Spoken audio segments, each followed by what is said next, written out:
Bien, buenas. Vamos a continuar hoy con el tema cinemática. Habíamos visto en la clase pasada cómo podíamos ir definiendo las distintas magnitudes, posición, velocidad, aceleración, en el camino directo de X a B y de B a A mediante la derivada. Y sobre el final de la clase habíamos visto que si yo cuento con la aceleración y quiero calcular la velocidad, su cambio, voy a tener que hacer el camino inverso. Y eso va a implicar trabajar con la integral. ¿Tá? Sobre ese punto habíamos terminado. Lo que vamos a hacer es retomar desde allí. Recordando eso, ¿verdad? Si yo tengo la evolución de la aceleración en función del tiempo, sea cual sea esa curva, un poco lo que habíamos visto en la clase pasada es que, bueno, dado un determinado instante de tiempo, vamos a tomar como instante inicial el 0 y un instante genérico t. Como hemos visto hoy, ¿verdad? Que dB de t era a, por lo tanto, dB era igual a por dt, y esto se podía integrar, ¿verdad? Siempre tiene que haber un borde inicial, que es el dato de arranque, la condición inicial, condición de contorno, como le quieran llamar. Estamos tomando que el t0 es 0, al cual le corresponde una velocidad inicial v0, y luego en la parte superior siempre lo que es variable, b de t, y el instante de tiempo t. Geométricamente hablando, la integral de A en dt, ¿verdad?, corresponde con el área bajo la curva, y esa área bajo la curva que está representado por esa integral, entonces me va a conducir ¿a qué? A un cambio de velocidad. ¿Tá? Y esta es la famosa área que estamos representando acá. Así que toda vez que tengo una curva A de t que define un área bajo la curva, me va a decir a mí que existe un cambio de velocidad. ¿A qué es igual ese cambio de velocidad? Bueno, a esa superficie rosada que estoy pintando allí. ¿Está claro? Lo mismo puedo decir luego, si yo lo que hago es dibujar la evolución de la velocidad en función del tiempo para el mismo intervalo, t0 y t. Acá vamos a hablar de velocidad v de t. Entonces, volviendo a lo mismo, ¿no? Yo sé que de x de t es igual a b, entonces dx es igual a b por dt.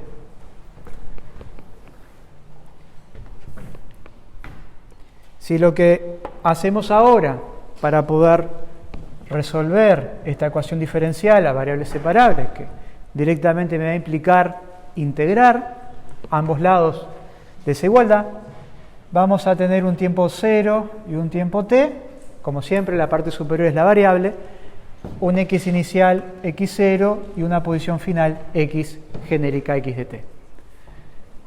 De vuelta, el lado derecho de esa expresión me está hablando que para la curva b de t, eso va a estar definiendo un área bajo la curva,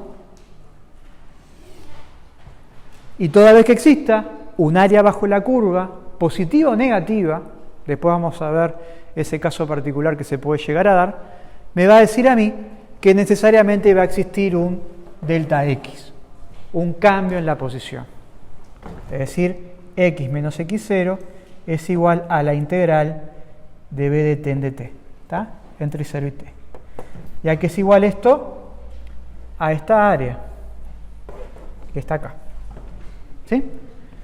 Así que si veo posición, velocidad y aceleración en función del tiempo, y arranco arriba, con la aceleración define área bajo esta curva, puedo decir que la variable cinemática inferior, su integral, en este caso b, va a sufrir un cambio. Y luego puedo hacer exactamente el mismo ejercicio respecto a b para cuando quiero hallar el cambio en la posición. ¿Tá? Un poco lo que habíamos dicho en la clase pasada, ¿verdad? Para pasar de x de b y a a tengo que derivar, para pasar de a b y a x debo integrar. ¿Está claro? Eso desde el punto de vista geométrico. Lo que vamos a ver ahora es un repaso de lo que muy probablemente vieron en secundaria, no necesariamente es así, para dos casos particulares de esta situación: el movimiento rectilíneo uniforme y el movimiento rectilíneo uniformemente acelerado. ¿Ah? ¿Preguntas hasta acá? ¿No? Vamos entonces con movimiento rectilíneo uniforme. ¿Se acuerdan qué es lo que pasa cuando tengo un movimiento rectilíneo uniforme? La aceleración es nula. Bien. ¿Está? Vamos a arrancar con un caso concreto. Aceleración 0. Y viendo lo que habíamos planteado hoy, ¿verdad? ¿Qué era b? B menos B0 es la integral de a en dt. Entonces, para este caso particular, vamos a dibujar de vuelta la curva de a, de b y de x en el tiempo. ¿Sí? Y vamos a ver que si la aceleración es nula, ¿verdad? Este es el 0 y el 0. Tengo que la a de t coincide, ¿verdad?, con el eje de las abscisas. Vamos a tomar de vuelta, como hice en el caso anterior, la situación de que el t inicial para mí va a ser siempre 0. Con lo cual voy a intentar evaluar la situación para simplemente un instante genérico t.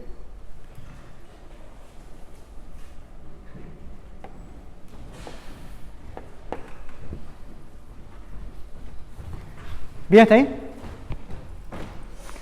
Viendo lo que habíamos planteado hoy, entonces, b menos b0 era igual a la integral de a en dt, entre 0 y t. ¿Ah?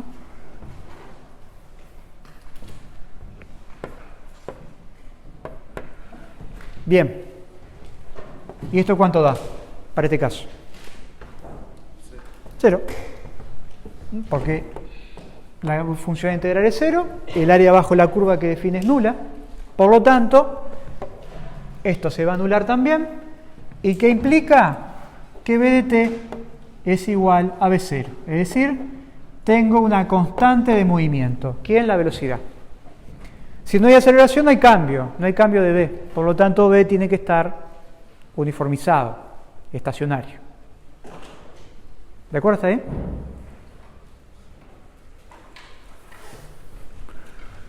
Así que si no hay nada que modifique el tránsito de esa partícula, ella se va a mantener con la velocidad que tenía al inicio.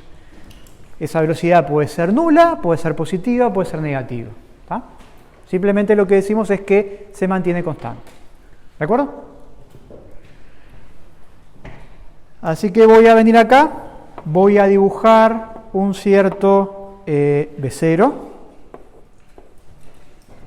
que va a ser así, constante, ¿verdad? No es nulo, simplemente es un valor constante. Asumo que hay una velocidad inicial y esta se iba a mantener. ¿Qué va a pasar ahora? Como tengo ahora una curva b de t que define un área bajo la curva, ¿qué es lo que va a pasar con la posición? La posición va a tener que cambiar, sufrir un cambio. Habíamos visto que dx era igual a b de t y esta integral. Ahora concretamente lo que acabamos de ver que esa b de t era simplemente una b0, un numerito. Tiempo 0, tiempo t, tiempo x, 0, tiempo x de t. ¿Sí? Esa integral no es la integral de un número nulo, pero tampoco es tan difícil, ¿verdad? Porque esto es una constante. Por lo tanto lo puedo sacar, ¿no?, para afuera de la integral. Me va a quedar simplemente la integral de ¿quién?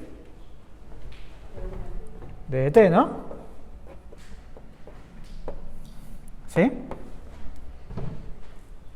¿Y esta integral qué es?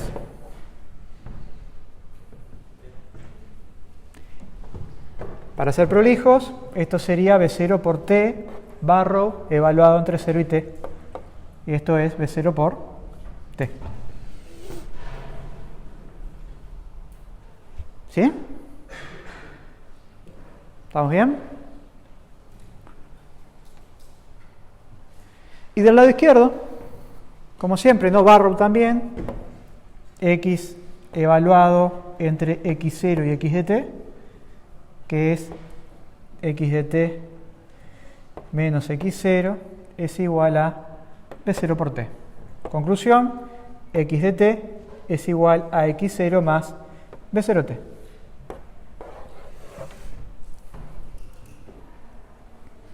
¿Qué tipo de función es esa? En la variable temporal, a la hora de dibujarla acá, sería una recta, ¿verdad? Que arranca en cierto x0 y bueno, va avanzando con pendiente b0. Así que acá existe un cambio en la posición, existe un delta x, y ese delta x aquí es igual a esta área. Es lo que me dice esta relación integral. ¿Bien? Con lo cual, podemos decir que el movimiento rectilíneo uniforme se puede componer de estas dos ecuaciones. Una posición con una dependencia lineal en el tiempo y una velocidad con una constante de movimiento. Todo gracias a que la aceleración era nula. ¿Tá? Esto es lo que constituye el movimiento rectilíneo uniforme. ¿Estamos bien? ¿Preguntas de esto? ¿No?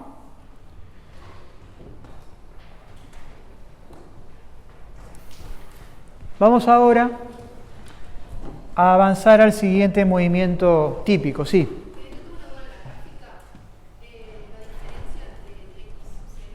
Sí. No, el delta x, que es x0 menos x de t, que está acá arriba,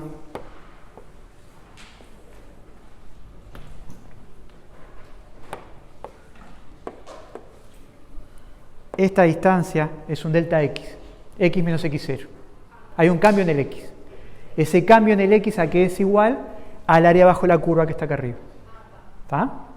¿Está bien? ¿Alguna otra duda?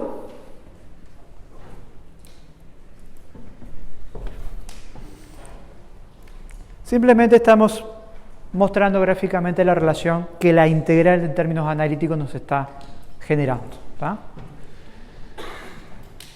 Bien. Movimiento rectilíneo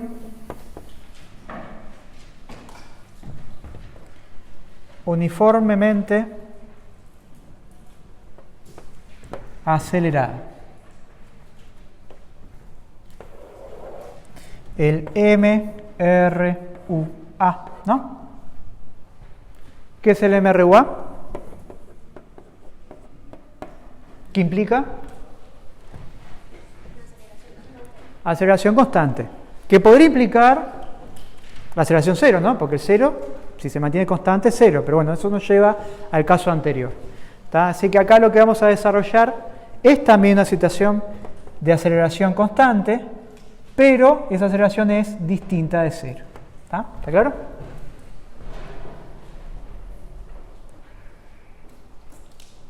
Bien. Vamos a hacer exactamente lo mismo de hoy. Vamos a hablar de la aceleración, de la velocidad y de la posición, cada uno con sus respectivos ejes. Vamos a asumir de vuelta la situación en la cual el tiempo inicial es 0 y vamos a evaluar a un instante de tiempo genérico t. T y t. ¿Tá? Así que bien, yo para el desarrollo de este ejemplo lo que voy a hacer es asumir, para este caso, A0 mayor que 0, ¿tá? Es decir, positivo. Con lo cual, sabiendo que es constante, voy a venir acá arriba en esta curva y nos va a quedar algo así, ¿verdad? A0 constante.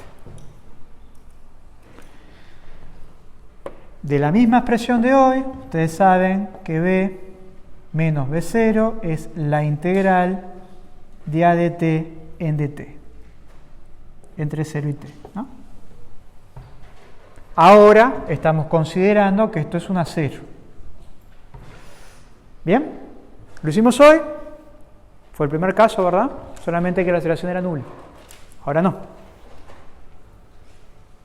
¿Cómo resuelvo esto? De vuelta, el A0 es por suerte una constante del movimiento, así lo definimos uniformemente acelerado. Lo puedo sacar hacia afuera de la integral. Esto me queda A0 por la integral de dt, ¿no? Es decir, es t por evaluado en Barrow entre t y 0. Es decir, A0 por t. ¿Bien? Conclusión, b de t es igual a b0 más A0 por t.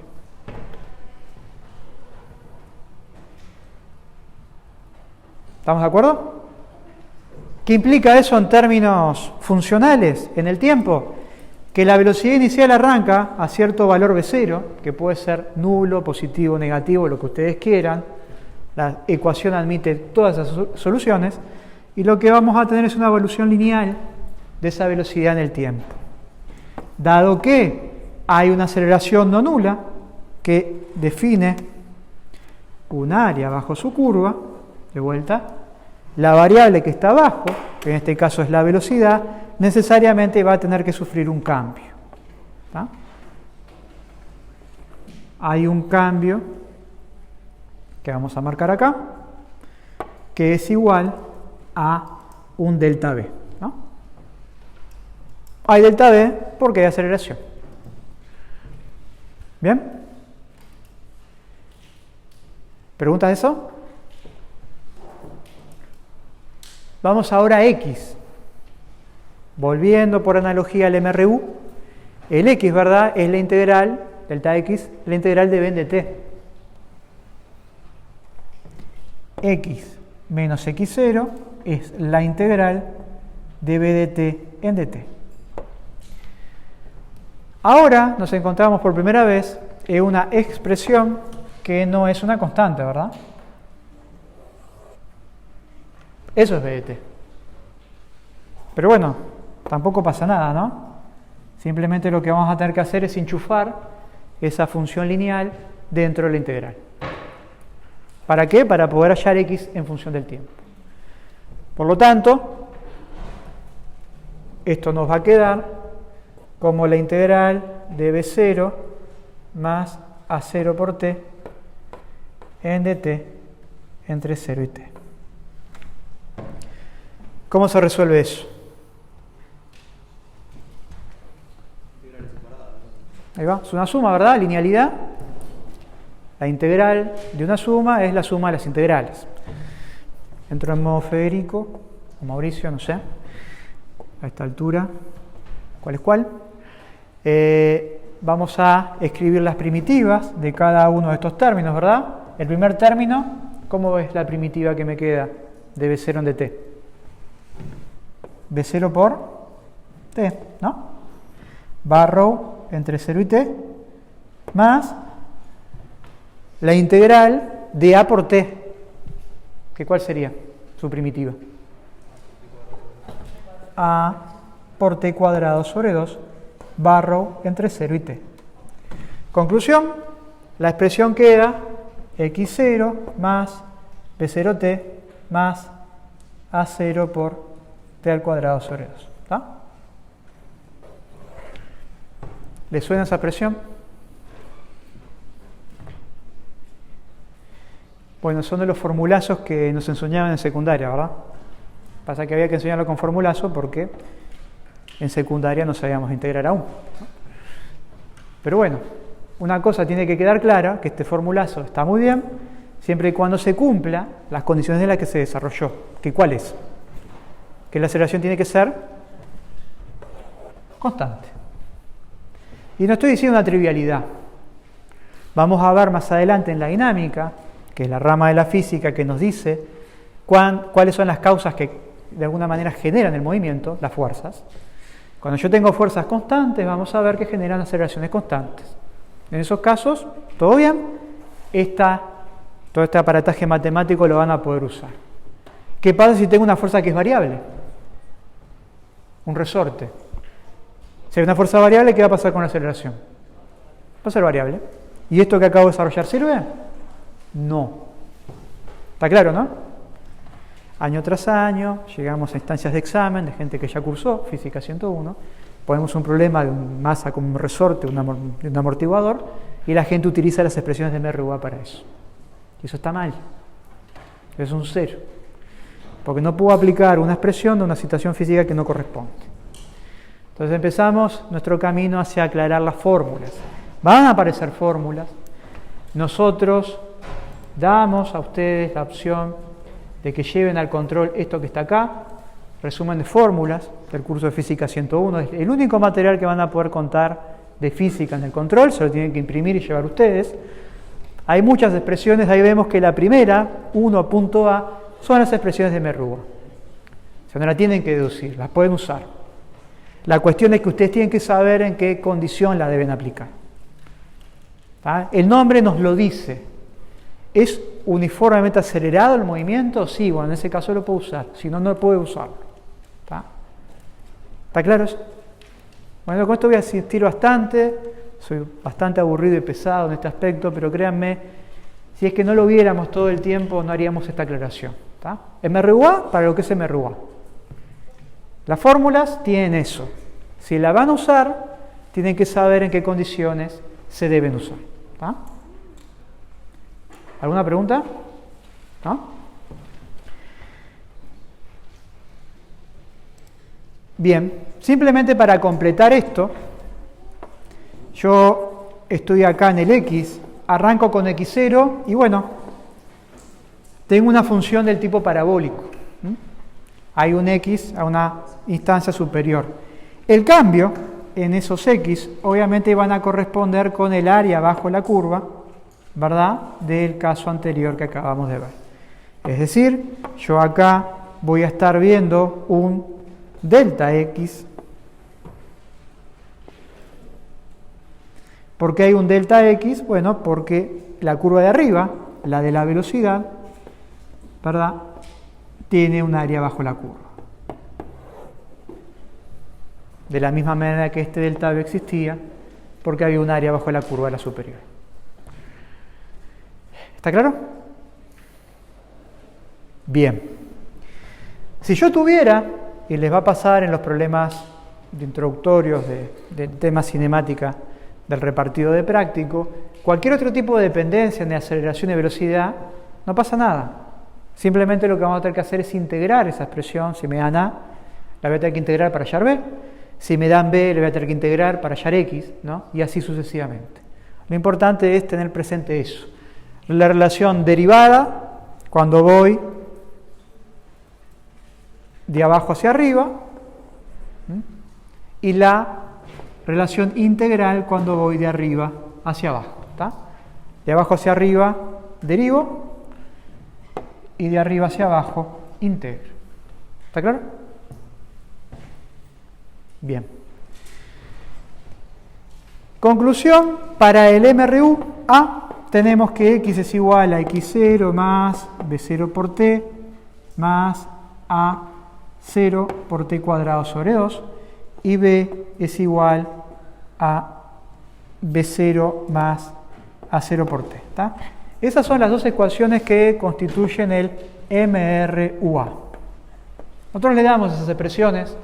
Si ustedes quisieran de alguna manera, a partir de esa expresión, Generar la situación del MRU es muy fácil, porque cuando el MRU se da, ¿qué pasaba con A0? Era 0. Así que si anulan el A0, vamos a obtener estas ecuaciones de acá arriba. Así que es fácil obtener el MRU a partir del MRU A. Les dije, era una situación particular. A0 constante, pero nulo. Bien, eso por un lado.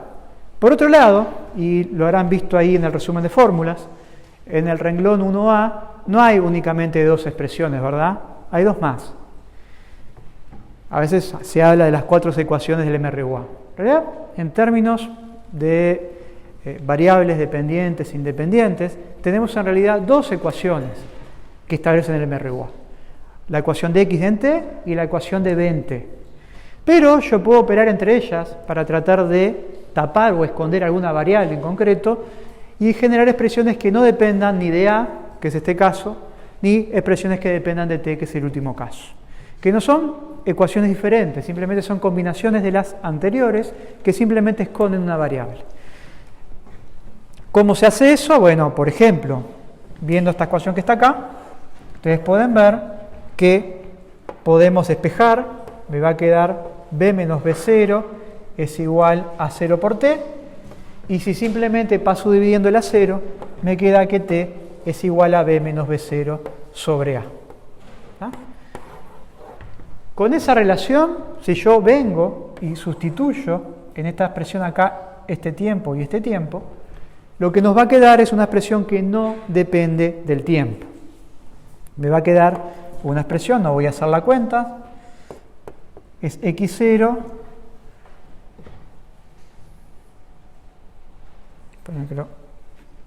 voy a escribir diferente, me va a quedar que b de t al cuadrado es b inicial al cuadrado más 2 por A0 por x de t menos x0. ¿Tá? Entonces se conoce como delta x, ¿sí? Y esto como la velocidad final. Es decir, es una expresión que no depende del tiempo, aunque obviamente está allí la variable.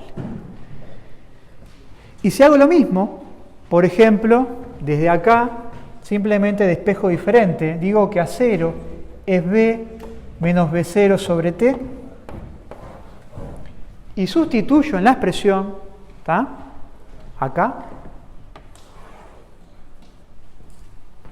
vamos a generar otra que es que x de t es igual a x0 más b de t más b0 sobre 2 por t.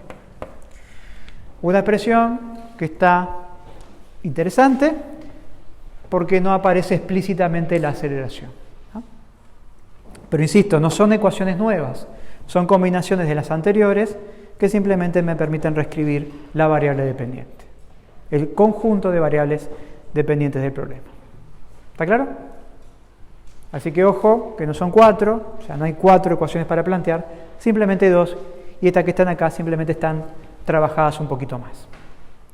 ¿De acuerdo? Bien. Y como les decía, con eso ustedes ya cuentan en el resumen de fórmulas. ¿Está? Es el renglón 1A.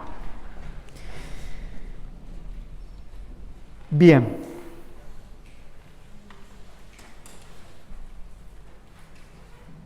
Esto es lo que acabamos de hacer recién. ¿Preguntas de eso? Bueno, volvamos a los vectores y vamos a hacer un ejemplo concreto de una situación que debe ser descrita en términos vectoriales, módulo, dirección y sentido. ¿Qué es lo que pasa cuando tengo una partícula que no se mueve en una línea, sino que se mueve en un plano? Lo vamos a ver con el proyectil. ¿Qué hacemos allí? Nada, recordar que el vector R tiene componente X, Y, Z. Cuando yo luego voy a tomar las sucesivas derivadas, las tengo que hacer componente a componente de cada sistema, ¿no? Velocidad en X, velocidad en Y, velocidad en Z, aceleración en X, aceleración en Y, aceleración en Z. Y el aparataje luego matemático es el mismo, simplemente que sigo el camino en cada eje. ¿Está claro? Así que la situación unidimensional se puede extrapolar de manera bastante fácil y directa para cada una de las componentes que ustedes elijan trabajar, ¿no? Esa es la regla. Simplemente teniendo en cuenta que, bueno, posición, velocidad, aceleración son vectores. Lo que hicimos con anterioridad simplemente es, bueno, limitémonos únicamente al eje X, trabajemos con el módulo de X y ya está. Pero si queremos generalizar las expresiones, estas tienen que venir con la flechita arriba, ¿verdad? Recordándonos que son magnitudes vectoriales. Y una cuestión simplemente de nomenclatura: posición es un vector, velocidad es un vector, aceleración es un vector. Cuando decimos que vamos en la ruta en un auto a 60 km por hora o a 70 km por hora, ¿estamos dando toda la información del vector? Estamos dando únicamente del módulo. Para completar el vector que precisó, aparte de 3 componentes, dirección y sentido. Entonces, cuando simplemente nos vamos a remitir a hablar del módulo de la velocidad, en la física hay una palabra para eso y se llama rapidez. ¿Ah? O sea, ¿qué es la rapidez de una partícula? Simplemente es el módulo de su vector velocidad. ¿Ah? ¿Está claro? Eso es nomenclatura. Bien, para entender cómo funciona esto en 3 dimensiones, vamos a desarrollar ahora a continuación la situación del movimiento de proyectil. Vamos a imaginarnos una partícula que va a tener la habilidad de moverse en un plano vertical, trasladándose. Y vamos a tratar de ver cómo lo podemos resolver en términos analíticos, para poder ver la evolución de la posición horizontal y vertical de la partícula en el tiempo. Así que vamos a eso ahora. Movimiento de proyectil.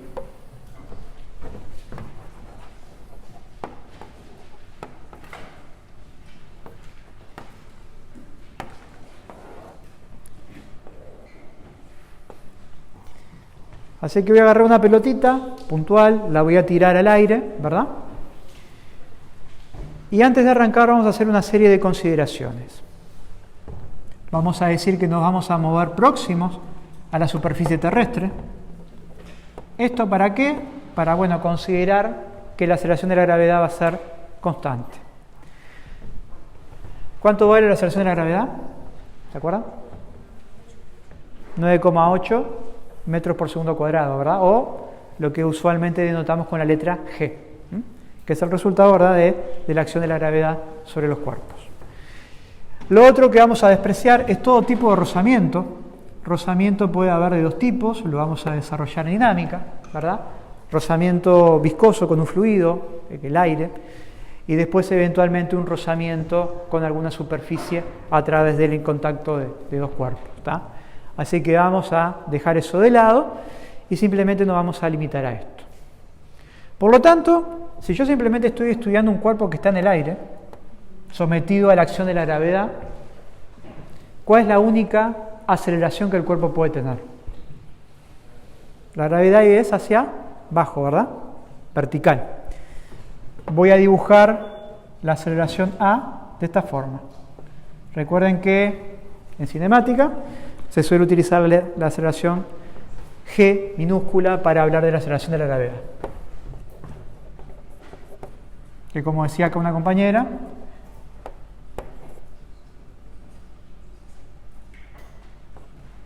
es 9,8 metros segundo cuadrado. Van a llegar a física 103 o 003 y la primera práctica va a ser justamente medir G en el laboratorio. Así que bueno, es aproximadamente 9,8. Pero depende del punto, vamos a ver después también, porque en distintos lugares de la Tierra el valor de G es distinto. ¿De acuerdo hasta ahí?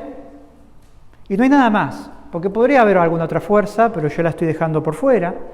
Otra cosa que voy a estar despreciando es la rotación de la Tierra. Quizás ahora no quede claro, por no decir nada, pero vamos a verlo después sobre el final de esta orilla. La Tierra está rotando y eso va a generar un efecto en el desplazamiento de nuestra partícula respecto al piso. ¿De acuerdo hasta acá? Bien. Ese es el primer aspecto. Así que tengo una partícula en ese plano que está sometida a la aceleración de la gravedad y yo quiero hallar sus coordenadas de movimiento. ¿Qué es lo que primero voy a tener que hacer como tal para poder de alguna manera encarar ese problema. Voy a tener que definir mi sistema de eje cartesiano. ¿Por qué? Y bueno, primero que nada es el paso cero de cualquier resolución de un ejercicio. Por razones físicas, por razones matemáticas y también por razones de ustedes de ordenarse el ejercicio. Ustedes van a tener que representar la trayectoria de la partícula y si no está claro respecto a qué, la respuesta no tiene ningún sentido. Y a veces les pasa que ustedes dibujan, empiezan a anotar el X, el Z, el Y, y a veces no saben cuál es su X, su eje Y o su eje Z. Y después al final se entreveran. Si ustedes se entreveran, imaginen después nosotros tener que corregir eso. Entonces, una de las cosas que vale la pena sistematizarse en física es, bueno, yo arranco el problema, dibujo las fuerzas que están allí presentes y dibujo mi marco coordenadas, ¿tá? Porque en base a él me voy a remitir. Así que el paso cero va a ser elegir con qué sistema de ejes coordenados vamos a trabajar. Quizás el más común, por el que venimos trabajando, ¿verdad? Horizontal, vertical, X e Y. O eventualmente yo podría tomar un sistema de ejes torcidos, X', Y', ¿no? ¿Cuál es el correcto de estos dos? Cualquiera es correcto. La pregunta está perfectamente respondida. ¿Cuál es la cuestión? Quizás uno u otro, uno sea más conveniente que el otro, o otro más complicado que el otro. ¿Qué ventaja tiene el azul respecto al rojo?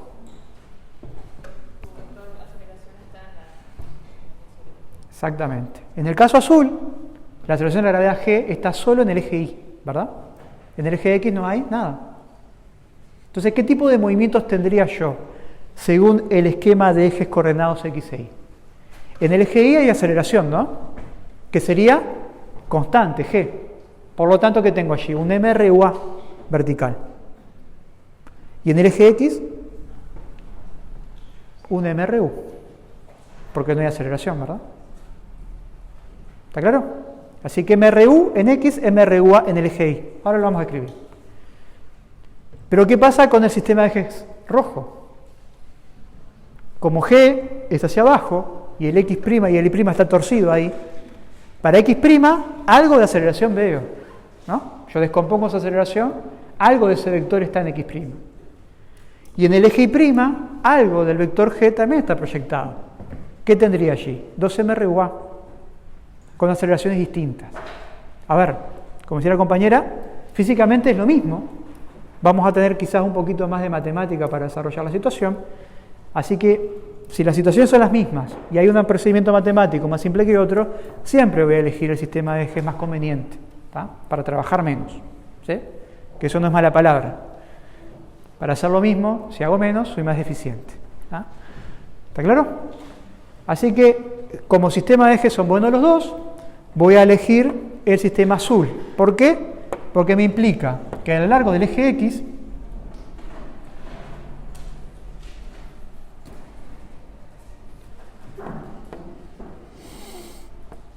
la aceleración allí es 0, así que tengo un MRU. Y en el eje Y tengo una aceleración del eje Y que es menos G. Noten que el eje Y apunta hacia arriba, ¿verdad? Y la aceleración de la gravedad es hacia abajo. Por lo tanto, tengo un caso en el cual el módulo es constante, pero la aceleración es negativa, ¿tá? Esto me genera entonces una situación a un MRUA. Por lo tanto, voy a simplemente establecer las condiciones iniciales ahora.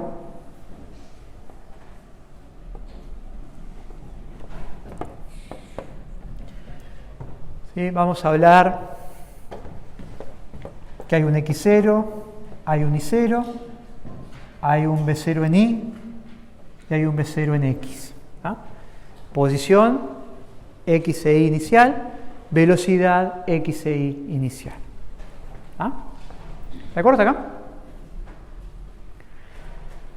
Bien. Dicho esto, y recordando esto que acabamos de plantear, yo ya tengo las ecuaciones.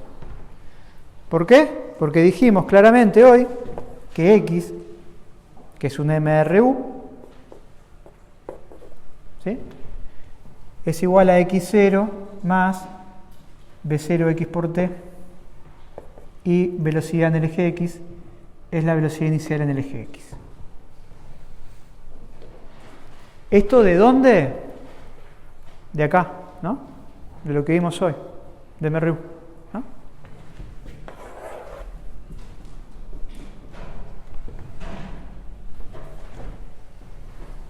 Y para el caso del eje Y, en el cual tengo un MRUA, ¿no? Tengo que I es igual a I0 más V0I por T más AI por T cuadrado sobre 2. Y BI es igual a V0I más AI por T. O sea, simplemente lo que estoy haciendo es agregarle el eje en el cual yo estoy trabajando, ¿está? En Y y en X. ¿Sí? Si lo quieren ver de otra forma, es como que vine acá al formulómetro y usé una ecuación de MRUA completa para el eje Y y estoy utilizando la ecuación simplificada de MRUA asumiendo A0x nulo para la componente X. Y con eso escribo las ecuaciones. ¿Está? ¿De acuerdo? Bien. Y acá simplemente recordar lo que acabamos de decir recién, que la aceleración en Y en realidad es igual a menos g. ¿Tá? Así que esto que está acá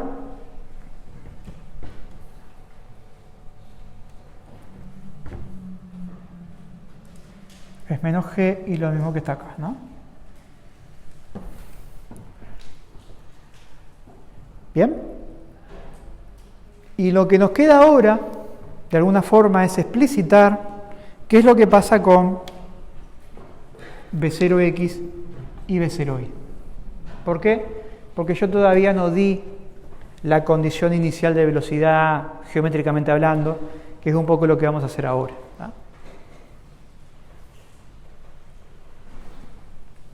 Ese cuadradito en realidad es un θ 0. Voy a hablar del que el módulo de la velocidad inicial va a tener un determinado ángulo respecto a la horizontal.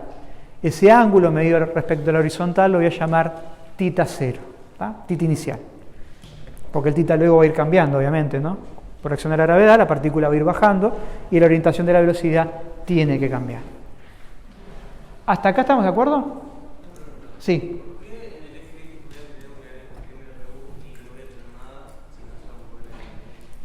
Yo lo tiro con una velocidad inicial en el eje X, ¿no? al cuerpo, y no hay fricción, no hay nada que pueda hacer un cambio en esa velocidad. Por lo tanto, la velocidad en el eje X se va a mantener siempre. Lo que va a cambiar respecto al movimiento es la velocidad del eje Y. Me adelanto un poco, lo iba a hacer después, pero es válida la pregunta del compañero. Acá tenemos una simulación que nos muestra un movimiento proyectil similar al que queremos hacer nosotros, ¿no? ¿De qué vamos a hallar ahora? En rojo la trayectoria, ¿verdad? No, lo tiramos para arriba. Entonces al tirarlo para arriba, ahí vieron que hay dos flechitas, ¿verdad?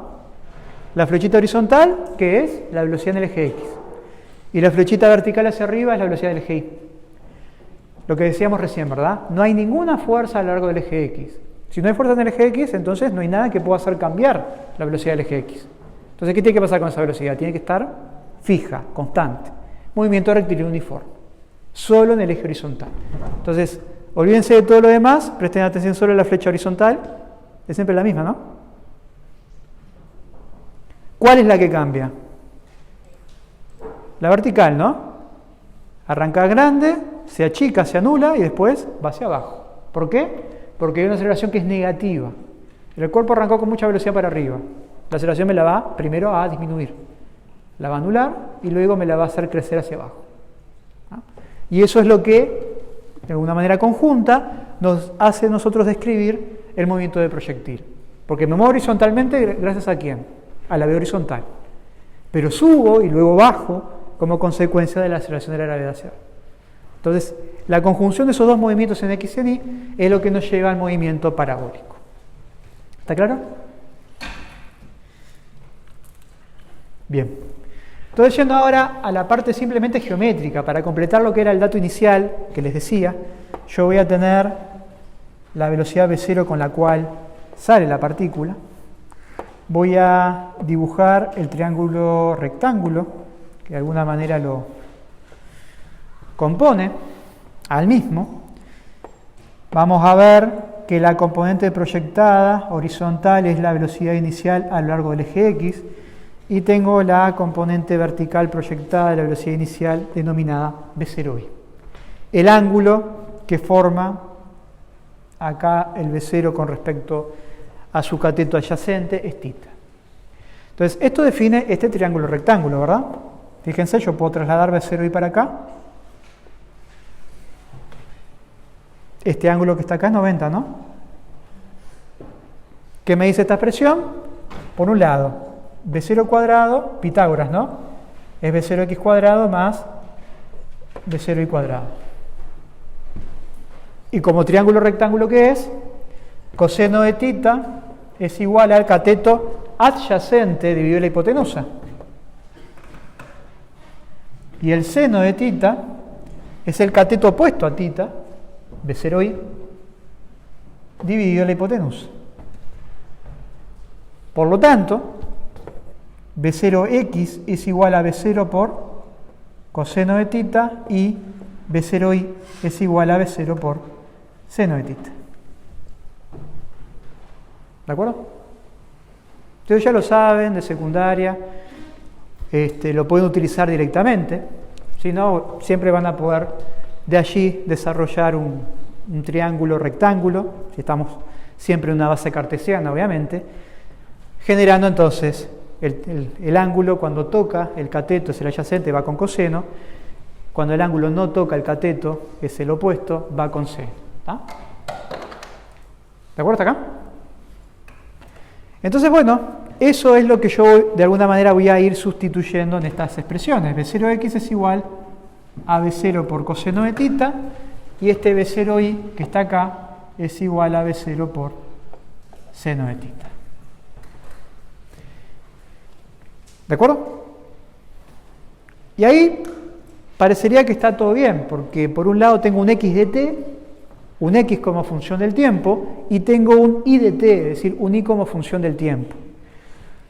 Pero en realidad, ahora sí volviendo a la simulación, esto que está acá, ¿qué es? Es un x versus y. Para cada t tengo un punto rojo, que es lo que de alguna manera me genera la línea roja. Esto es una función y de x, y como función de x. Pero ¿qué obtuve acá? Como decía recién, un x de t por un lado y un y de t por el otro. ¿Cómo puedo hacer para hallar un y como función de x? Puedo venir acá, ¿verdad? Y despejar t en función de x. E enchufarlo en la ecuación de y. Como hicimos hoy cuando despejábamos una variable en función de la otra, para que no apareciera ni a o no apareciera t, bueno, acá lo mismo. Yo podría venir a las expresiones de MRU sabiendo que x es igual a x0 más b0 por coseno de θ por t. Entonces t es igual a x menos x0 dividido b0 por coseno de θ. Voy a asumir a partir de ahora que el x inicial es 0. Simplemente por un tema de conveniencia. Haciendo eso, me queda que t es igual a x sobre b0 por coseno de θ. ¿Sí? Hecho eso, tengo esta expresión que está acá y la vamos a enchufar acá. Entonces, ¿qué me queda? Me queda que y es igual a i0 más b0i, que era b0 por seno de θ, por el tiempo t. que esté sobre B0 por coseno de tita. X, gracias. No sabía para nada lo que he hecho. Menos G sobre 2 por el tiempo al cuadrado, que es X cuadrado sobre B0 cuadrado por seno cuadrado de tita. ¿Ah? Y bueno, acá simplemente haciendo algunas operaciones triviales matemáticamente hablando. De vuelta, gracias.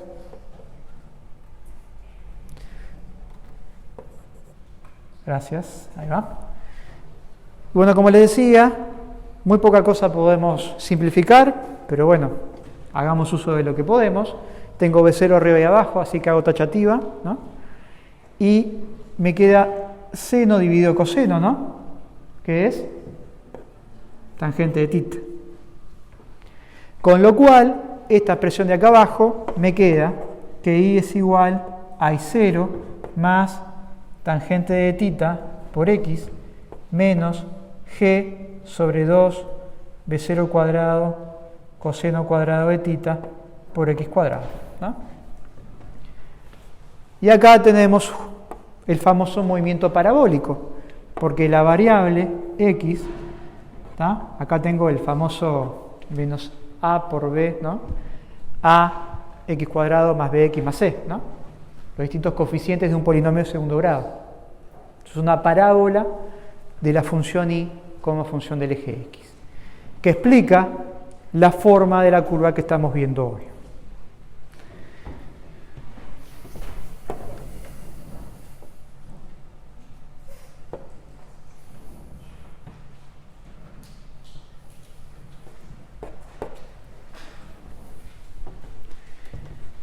¿De acuerdo?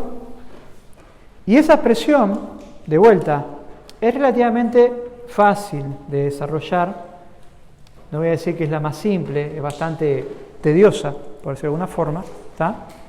Que está allí.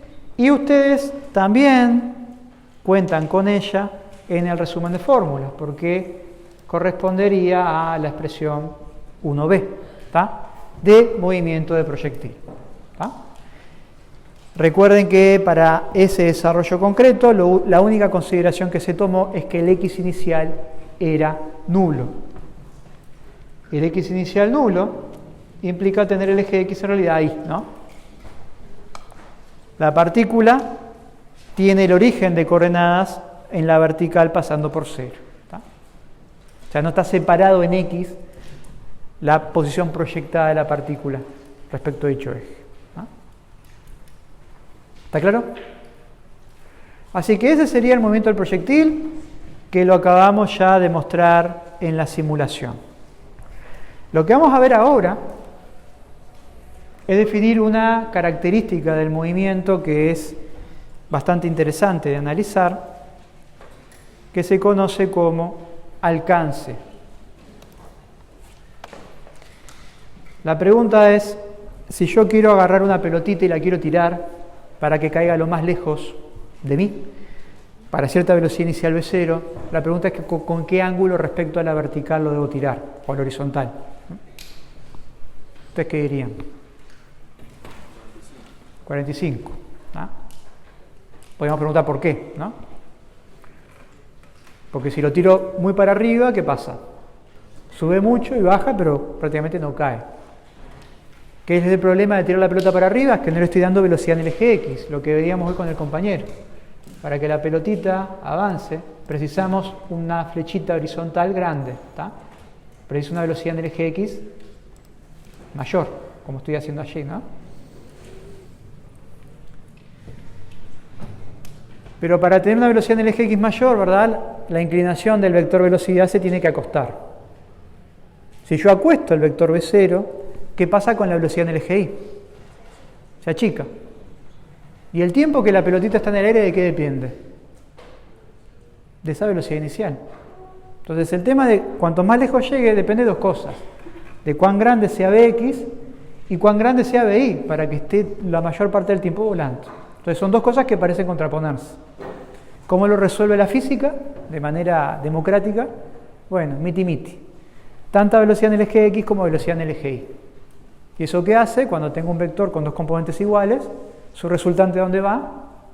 A 45 grados. ¿Tá? Pero bueno, no hay que explicar las cosas con las manos siempre. Cuando se puede explicar con las manos, todo bien.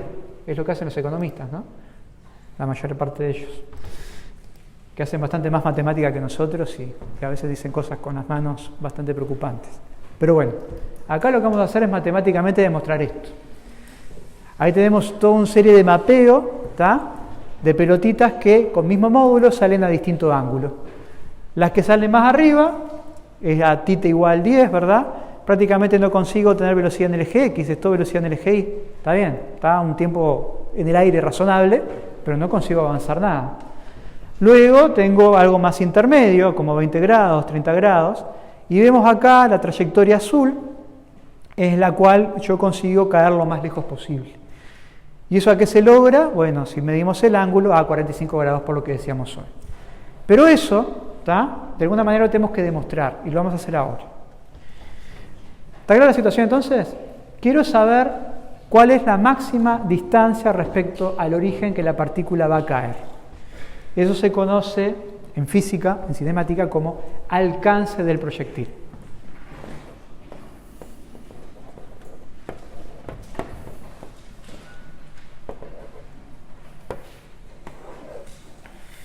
¿Qué es el alcance del proyectil?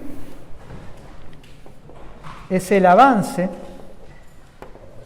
del mismo, ¿no? Entre puntos a igual altura.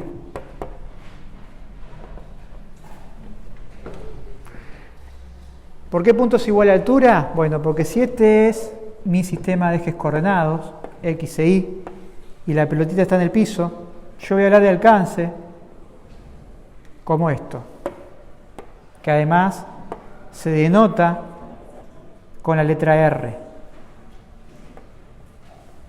O sea, tengo que salir de acá y llegar a la misma altura para hablar de alcance.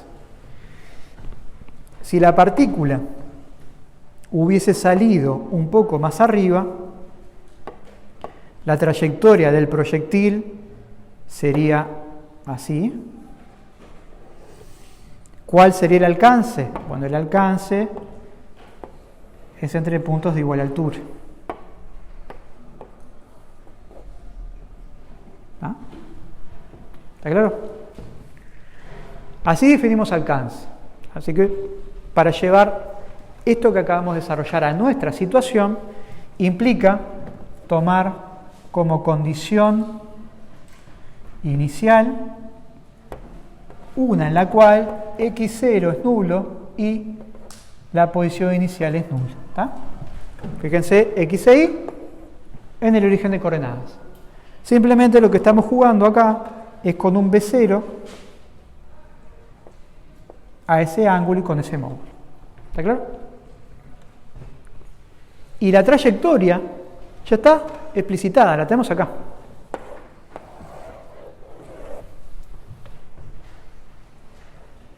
Entonces la pregunta es, ¿cómo puedo hacer para hallar el X del alcance? ¿Qué harían ustedes? Tengo las ecuaciones, ¿no? Pero quiero calcular ese X, el X al cual cae la partícula luego de haber salido a velocidad V0. ¿Qué harían con la ecuación? ¿Y con qué ecuación? ¿Cómo? Las raíces. ¿De qué cosa? Ahí va.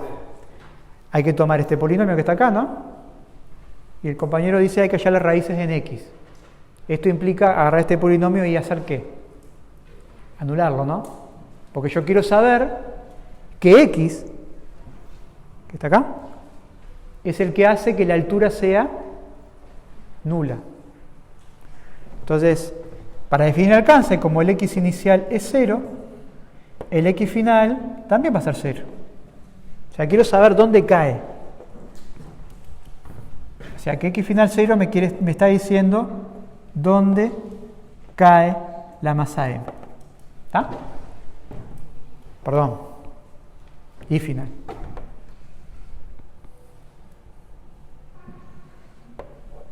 ¿De acuerdo?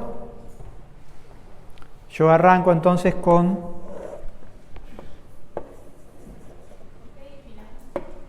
ahora lo explicito.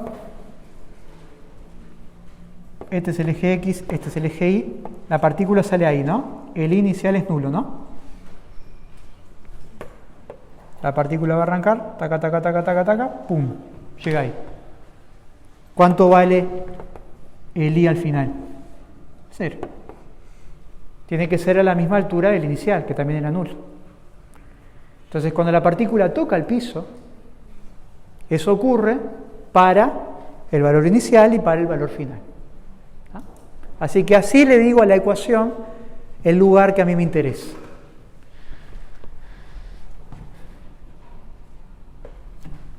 Así que el punto de llegada para el alcance es cuando toca el piso, y eso es cuando el I vale 0. ¿No? ¿Todo el mundo está de acuerdo con eso? ¿Sí? Una pregunta. Sí. Arriba pusiste en violeta ya, para subir x0 igual a 0i. No, que el x0 y el i0 inicial son nulos. Es una I de esto es esto y esto. Sí. Gracias. Para que le pongo una coma. EI igual 0 podríamos decir, ¿no? Eso. Gracias. ¿Bien? Entonces, bueno, planteemos la ecuación. Siguiendo la ecuación del polinomio, esta que está acá arriba. ¿Tá?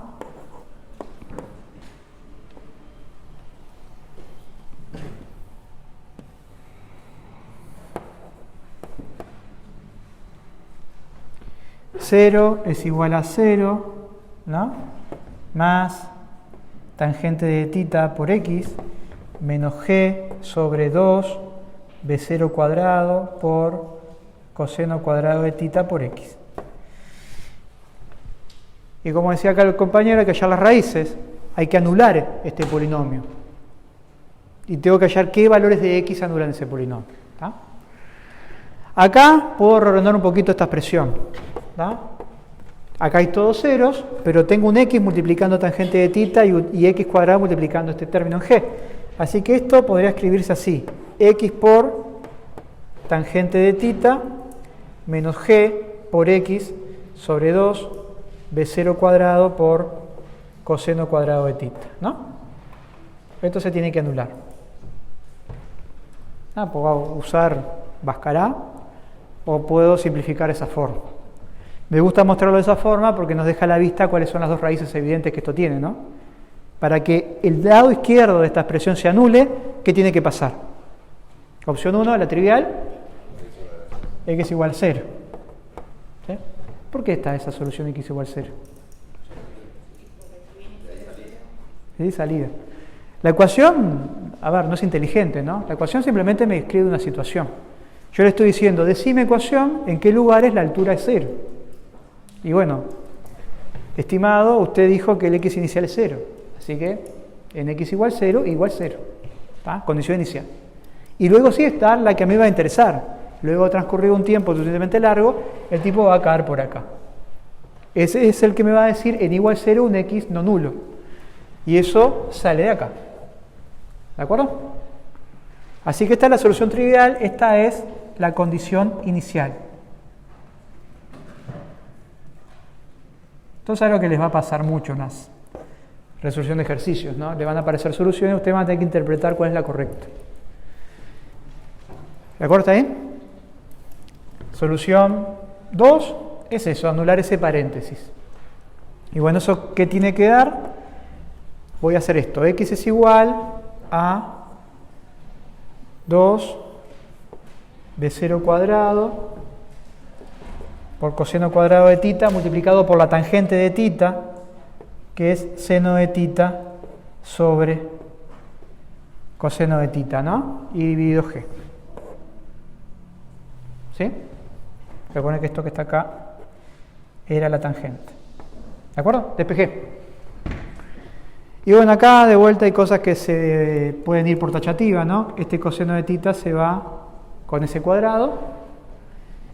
Y por un lado me queda una especie de producto trigonométrico notable, que es el término de 2 por coseno de tita por seno de tita, ¿no? 2 coseno de x por seno de x, ¿qué es? Seno de 2x, ¿no? No tienen por qué acordarse de eso, pero el seno de 2x es igual a 2 por seno de x por coseno de x. ¿Por qué lo voy a usar? Porque obviamente en vez de multiplicar dos funciones trigonométricas voy a trabajar con una sola. ¿Ah? Por lo tanto, el x del alcance es igual a b0 cuadrado sobre g por el seno de 2 veces tita. ¿Ah? Y ese es el x que maximiza la separación respecto al punto inicial, que es lo que íbamos a denotar con la letra R para el alcance. ¿De acuerdo? Así que dado un B0, y simplemente variando el ángulo tita, yo tengo acá todas las opciones de alcance que se me antojen. Si lo que quiero hacer es hallar qué valor de tita maximiza el alcance, ¿qué es lo que harían? Ahí va. Matemáticamente hablando, ¿qué es lo que tendríamos que hacer? Derivar, ¿no? Yo tendría que derivar R respecto a tita y anular, ¿no? Eso sería la opción que, como regla, siempre tendríamos que tener presente. Pero está bien lo que dice el compañero. ¿Cuál es la única variable que tenemos acá nosotros? Es el seno de 2 tita, ¿no? Recuerden que estoy dejando quieto B0. ¿tá? Simplemente estoy diciendo, bueno, ¿a qué ángulo lo tengo que tirar? El seno de tita, como función trigonométrica que es, ¿verdad? Oscila entre valores que van entre 1 y más 1 y menos 1, ¿no?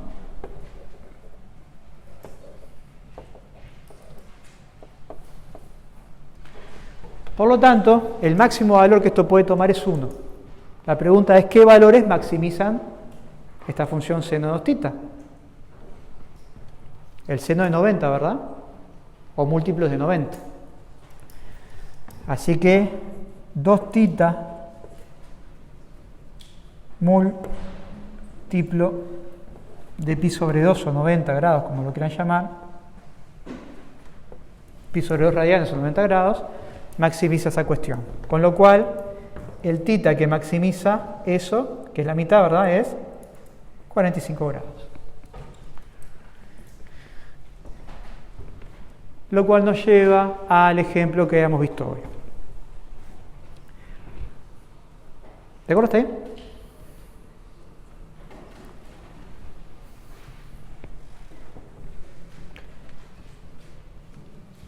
Y esa expresión que está acá, que es la de la curva azul, la de 45 grados, ¿tá?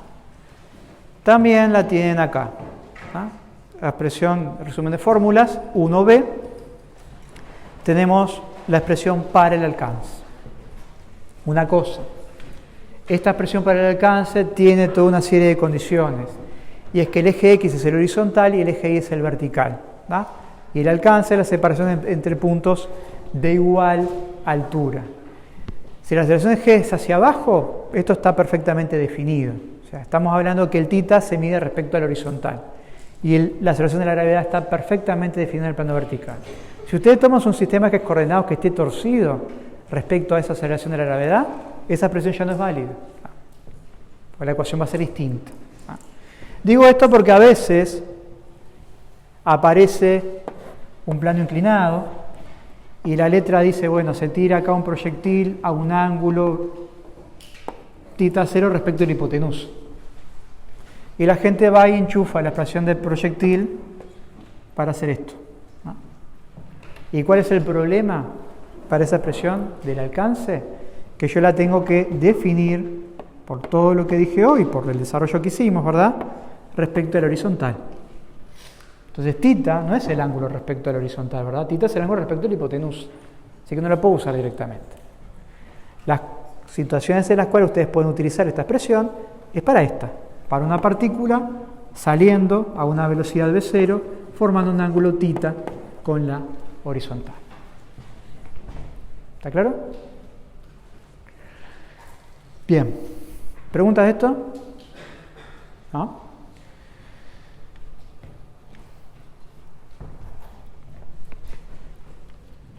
Bien, ahora tocaría hacer un ejercicio, pero no lo voy a hacer por un tema de tiempo, lo pueden encontrar al final, en un momento de la clase 3 del video de 2019, ¿tá? Que es hacer exactamente el mismo uso de las ecuaciones de hoy para verificar que una partícula no, de alguna manera, pase la red, la pelota de tenis, ¿no? Pase o no pase la red de tenis. Así que, en este caso el ejercicio lo dejamos en pausa. Les pido que lo vean en el video de ese año y voy a avanzar un poco más respecto a la parte cinemática. ¿De acuerdo? Les digo bien, esto toca 1 hora, 17 minutos, 40 segundos del video de la clase 3 de 2019. ¿Está? Lo explica la misma persona además. Y es el mismo ejercicio. Está chequeado.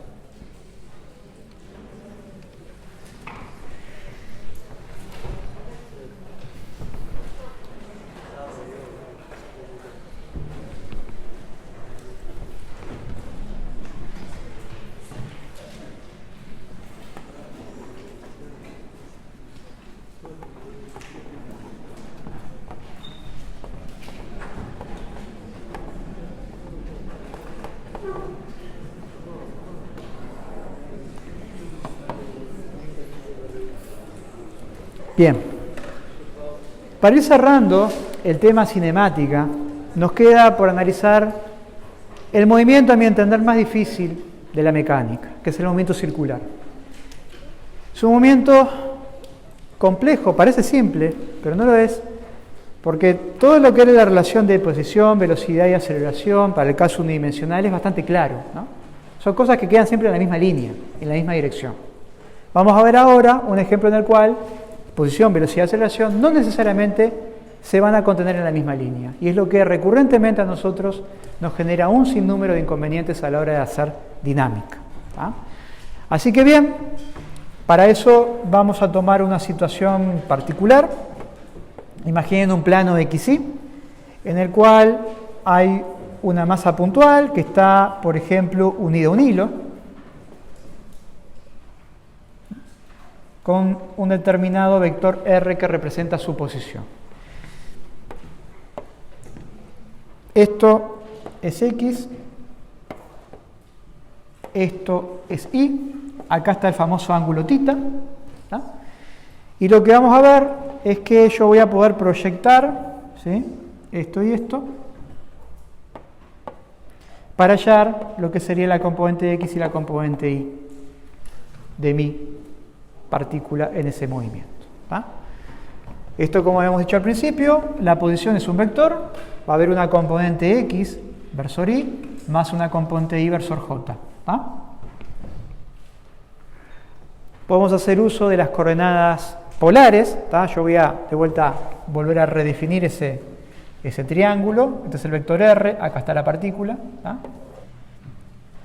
Acá tengo Y y acá tengo X. Y esto es θ, ¿no? Por lo que dijimos hoy, X, ¿quién sería? Bueno, es el cateto adyacente, ¿no? Sería R por coseno de θ.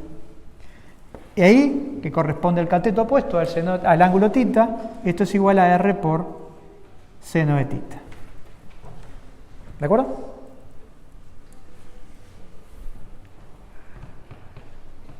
¿Qué es lo que hace que para mí este sea un movimiento circular uniforme? Recuerden que el movimiento rectilíneo uniforme era aquel en el cual, el MRU, ¿no?, yo tenía que X era igual a X0 más B0 por T. Era uniforme en velocidad, porque la aceleración era nula. ¿Qué es lo que sería uniforme en términos circulares para constituir un MCU? ¿No? El movimiento circular uniforme. Lo que vamos a hacer uniforme es el barrido del ángulo θ. Θ va a ir cambiando de manera constante. Va a haber un θ inicial y va a haber una velocidad. Buscando la analogía que sería, ¿no? En x inicial a θ inicial y de velocidad inicial a velocidad angular. Sí. Me perdí, pero ahí donde dice MRU, ¿en el eje Y que hay el MRU? No, MRU es un genérico para cualquier situación. Vamos a cambiar la nomenclatura para que no se haga lío. Imagínate que estoy hablando de un eje Z, cualquiera. Simplemente para mirar la expresión, cómo es que depende. Es eso. ¿Está? Lo que va a ir pasando es que la partícula esta se va a ir moviendo, el R va a ir rotando, ¿verdad? Va a ir haciendo esto, ¿no? Como si fuese un minutero o un segundero. La velocidad a la cual eso va a rotar, el ángulo que va a barrer por unidad de tiempo, es más o menos constante. ¿Está? Imaginen que después en cierto momento el R va a estar por acá, entonces acá voy a tener otro θ, ¿no? Θ de t, ¿sí? ¿Está claro? Doy una vuelta entera a un determinado tiempo.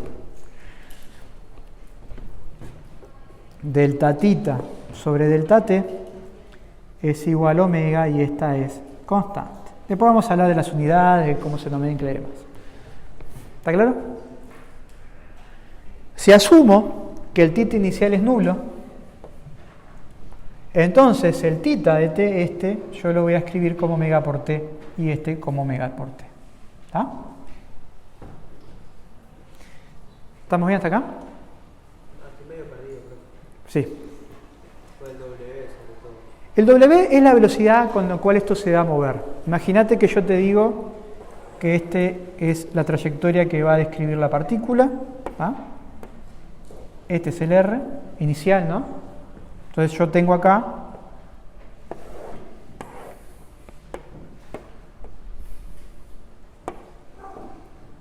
un θ inicial.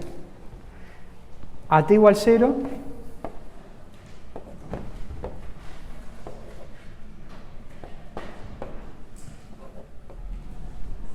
un minutero, ¿no? Un segundero, como lo quieras ver, solamente que está girando en el sentido opuesto. A un cierto instante t, ahora el R vector está acá, ¿no? Este es R de t. Entonces el θ a tiempo t va a estar justamente acá, generando este otro ángulo θ. Entonces, entre t0 y t, ¿qué pasó? Θ pasó de ser θ0 a ser θ. Así que hay un delta θ, que es el θ final, θ de t, menos el θ inicial, que si yo lo he dividido entre el tiempo de observación, que es el instante t, menos el instante 0, es una especie de velocidad. ¿Velocidad de qué? De ángulo. Velocidad angular. Para que esto no se mezcle con la posición medida en metros, y esto es simplemente ángulo, a esto se le llama omega, velocidad angular. ¿Está claro? ¿Sí? Digo que barro tantos grados o radianes por segundo. El sistema de unidades internacionales es eso. Radianes por segundo porque mide unidad de ángulo dividido tiempo.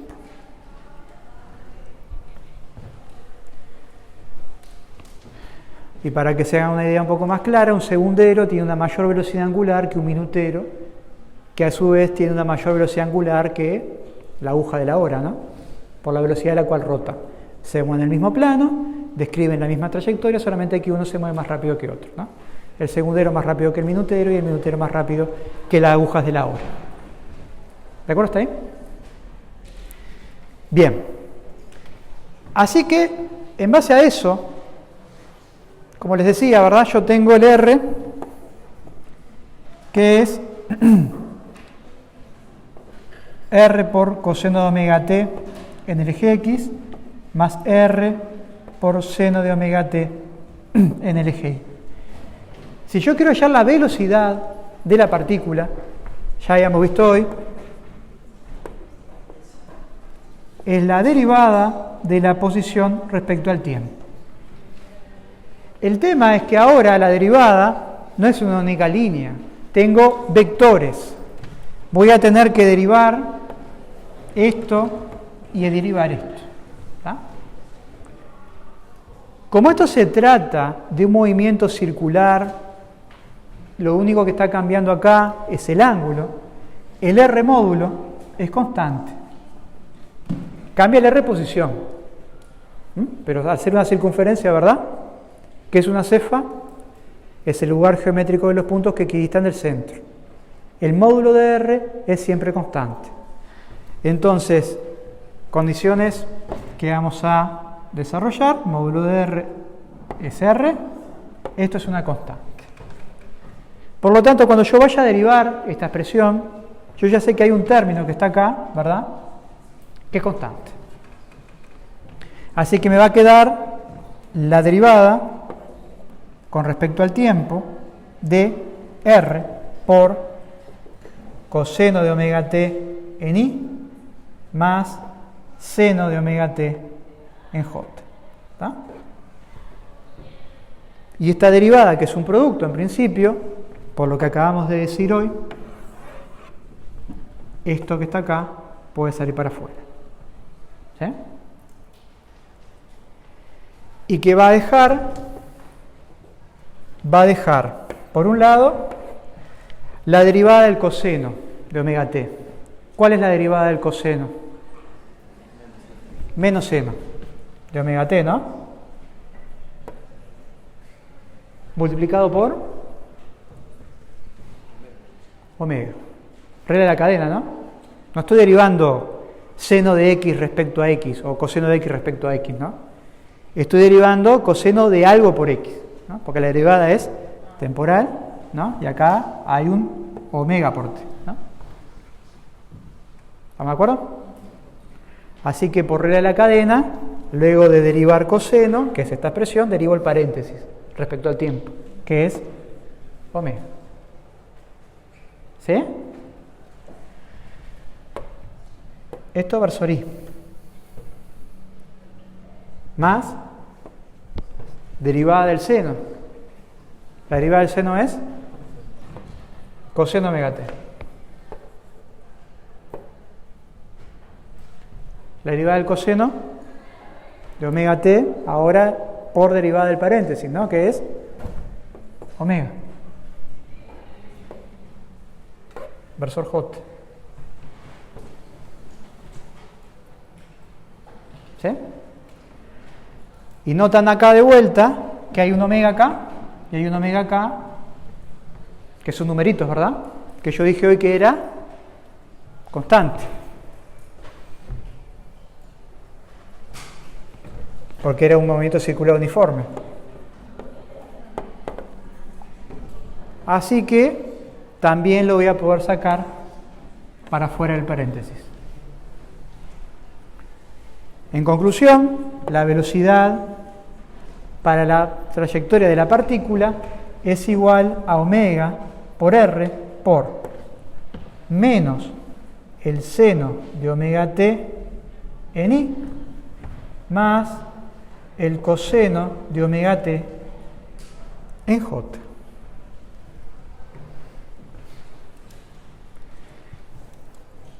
Una porquería, ¿no? Pero vamos a hacerle algo fácil a eso. Vamos a hallarle el módulo, ¿no? Si yo quisiera hallar la rapidez, ¿no? B por B, ¿no? Para hallar B cuadrado. ¿Cuánto da esto? Esto es el término en X, ¿no es verdad? Este es el término en Y. Si yo elevo esto al cuadrado, ¿qué me daría? Me daría omega cuadrado por R cuadrado, ¿no? Por seno omega t al cuadrado. Seno cuadrado omega t, ¿no? Más coseno cuadrado omega t. Y bueno, por fin aparece algo como la gente, ¿no? Seno cuadrado más coseno cuadrado de esa porquería siempre da 1. Así que vemos acá que por lo menos B módulo es igual a omega por R.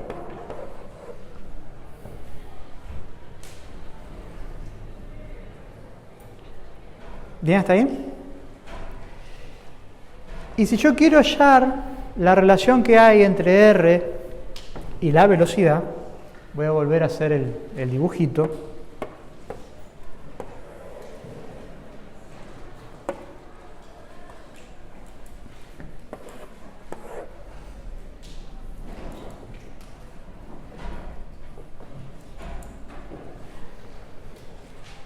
¿Alguien se anima a decirme dónde estaría la velocidad ahí?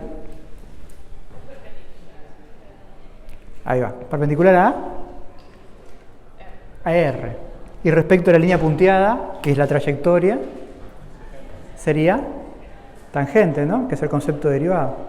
¿Yo qué esperaría entonces?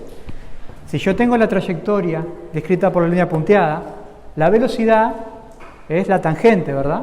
A esa trayectoria. ¿En qué lugar? Donde estoy parado. Yo esperaría entonces que la velocidad estuviera acá, tangente a la circunferencia. Que bueno, como dijo la compañera, ¿verdad? Estaría formando un ángulo de 90 grados respecto a la posición. ¿Y para qué lugar? Y bueno, medio que es obvio, ¿no? Esto avanza en sentido antihorario. Espero que esto esté para la izquierda. Si lo quieren demostrar y está en la transparencia, ¿qué pasa si hacemos el producto punto de B y R? ¿No? ¿Se acuerdan geométricamente qué era esto? Era el módulo de B, ¿no?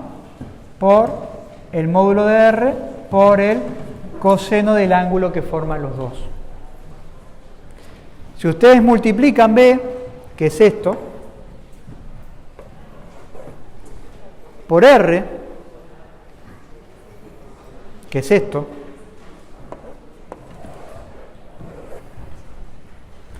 coseno por seno negativo, seno por coseno positivo y lo suman, se va a anular. Entonces, al anularse el producto escalar, hay velocidad, esto no es nulo, hay R, esto no es nulo, ¿qué es lo único que se puede anular? El coseno. Y para que el coseno se anule, ¿cuánto tiene que valer? Alfa 90 grados, ¿no? Que es lo que estamos viendo acá. Así que la velocidad es perpendicular a la posición. Lo que les decía hoy, ¿verdad? Dejaron de estar en la misma línea. Pero bueno, tiene una serie de características que lo hacen interesantes. La clase que viene vamos a seguir avanzando respecto a la velocidad, su orientación y luego sobre la aceleración. Nos vemos el lunes.